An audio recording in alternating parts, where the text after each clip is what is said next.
Good morning, students. Today in this video we will be discussing the remaining portion of your anthrax, and we have already discussed in our previous class that this bacillus group is a diverse group with both pathogenic and non-pathogenic bacteria, and this particular diverse group is causing this particular devastating disease, which is your anthrax. And you know that if you are not being diagnosed early, then you can have severe kind of this disease and there is a high mortality rate. And we have also discussed that what are the various virulence factor, in which one of the very important factor is your capsule and your capsular antigens. So these things have to be kept in mind, that how they basically interact and how they infect. So next we will move on to the epidemiology. So before we move on to the epidemiology, we know that anthrax has a very different mode of transmission, and it can enter through the skin, it can enter through inhalation, even it can enter through ingestion. So there are various routes of entry for Bacillus anthracis. So here forms of anthrax. So if it is through the aerosol or inhalation, you know that less than 5% case, 5% case, and you know the mortality is 45 to 89% mortality is associated with it. Next is cutaneous. If you touch the spore and it enters in your body through the broken skin, 95% cases are there, and there is the mortality rate is reduced. It is 1 to 20% mortality. And the gastrointestinal anthrax, that is basically being taken in by the oral route, and you know that it is greater than 50% mortality. So these are various data which will tell you that what type of anthrax is basically deadly and having a higher mortality rate. So basically it can be inhaled, it can be transferred by the touch, by the contact, and also it can be transferred by simple ingestion. Next we will move on to the pathogenesis, that how it causes it. So inhalation anthrax, the most easiest form by which you can get anthrax. The infection begins with the inhalation of anthrax spore. So anthrax spores are basically being inhaled, and macrophages are there in our body who will recognize it and lyse some of the spore, but survived spore are transferred to the lymph node. So they are being taken and they are being transferred to the lymph node, and in the lymph node disease immediately follows germination. So now the spore will basically germinate and spore replicate in the lymph node. The bacterial toxin releases during replication results in mediastinal widening and pleural effusion. So you get to see that there is a widening of the mediastinum of the lungs, and the pleural fluid, there is pleural infusion in the lungs. So that will result in your different types of pneumonia in anthrax.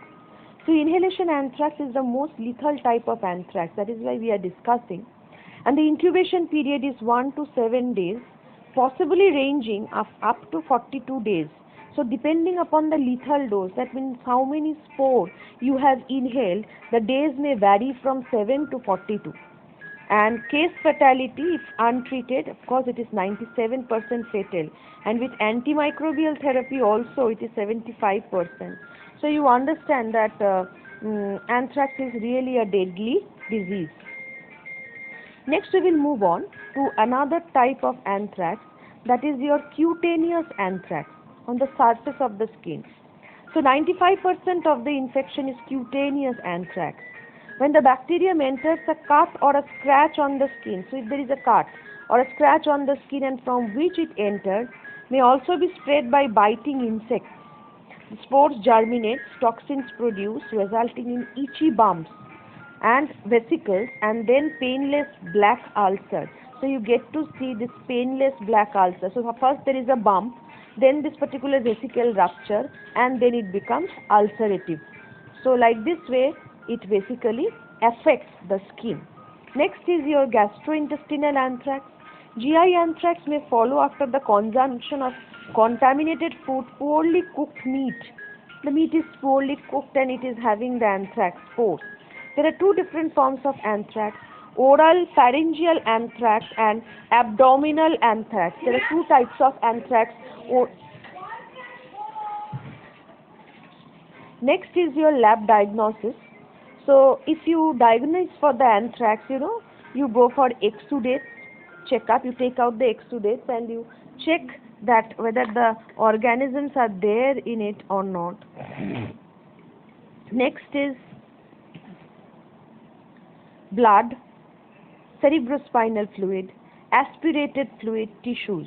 So pulmonary anthrax is basically being obtained from the sputum sample, and the blood. If it is a septicemic stage, you can isolate it from the blood.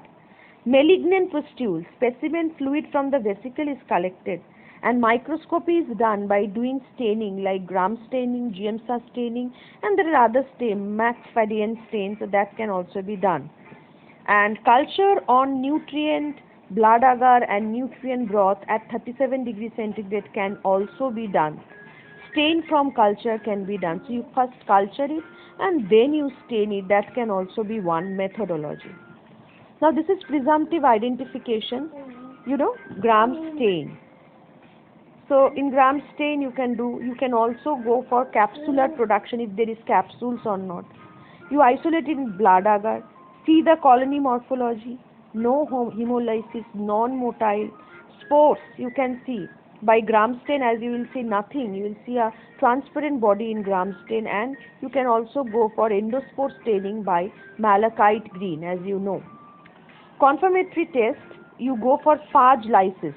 So you add the specific phage onto that particular organism, and if you get to see the plaque, that means phage has lived. Capsules. Capsules can be seen in your horse blood, and grow in horse blood, and you do this staining to basically see the capsule. Bicarbonate media, and then you can also do the capsular staining by negative staining method, that is by Indian ink. And also you go for the capsular antigen, presence of capsular antigen.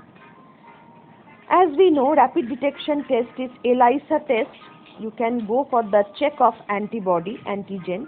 Immunofluorescence test, you can take the tissue section and can tag with the antibody which is having a fluorophore, and you get to see the immunofluorescence.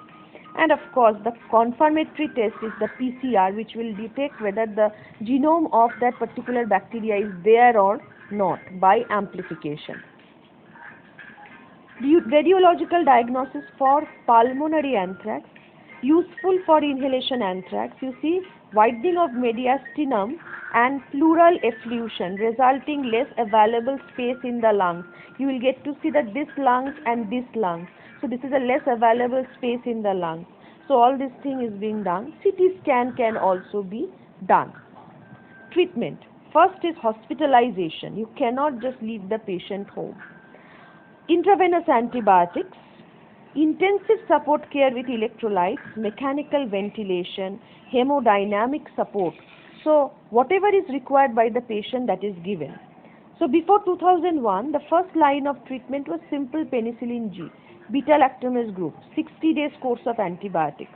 Now it is ciprofloxacin, 500 mg tablet every 12 hours or 400 mg IV intravenous every 12 hours.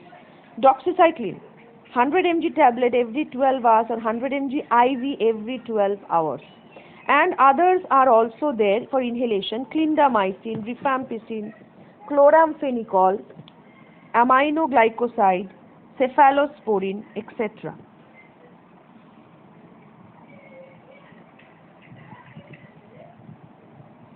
So post-exposure prophylaxis, exposure to anthrax spore, not for contact of cases, you can go for ciprofloxacin, doxycycline. Duration is 60 to 100 days. And also vaccination can be given to reduce the cases. This is a case study of 63-year-old man who is admitted to an emergency because of fever, vomiting, confusion. On physical examination, the patient was lethargic and distorted. His temperature is 39, blood pressure 150 to 180, pulse 110 per minute, and respiration 18 per minute. So, there is no neck rigidity as well. So, patient admitted to hospital, blood cultures were taken. So this is the cultural characteristics. Blood culture incubator signal that there is a growth of one of the bottle. One of the bottle of blood, there is a growth. It is removed and gram staining is performed. In vitro test to differentiate Bacillus cereus capsule demonstration. McFadden staining, motility, penicillin sensitive, egg yolk, lecithinase activity, all these things were done. In vivo test, intraperitoneal inoculation in mice is also being done. So from there, it has been found out that it is having the person is having anthrax. Now I told you from the very beginning of my lecture that this is a biological warfare agent, and you know that this particular agent was put into the envelope and was sent to different people, and from there people got the disease. So you get to see these envelopes, and these envelopes were being masked with this particular anthrax. So benefits using anthrax as bio are highly lethal, inhalation anthrax, long shelf life, relative easy availability, you can easily available it because it is in the soil, short incubation period. Anthrax is stable in various types of weapon system. You have various types of objects on which it can store. Dangerous as both powder or aerosolized form. So you can even mix in powder and just release into the environment, and only need a small amount of mass effect. So there is a very small amount of mass effect if you are going for it. Okay. So this is all about Bacillus anthracis. So in the next class we will be discussing some other disease. So before that, if you have any comments or any different questions or any problem associated with the topic, please share it in your Google Classroom, as well as we will have Skype classes. So we will be discussing over there. Thank you.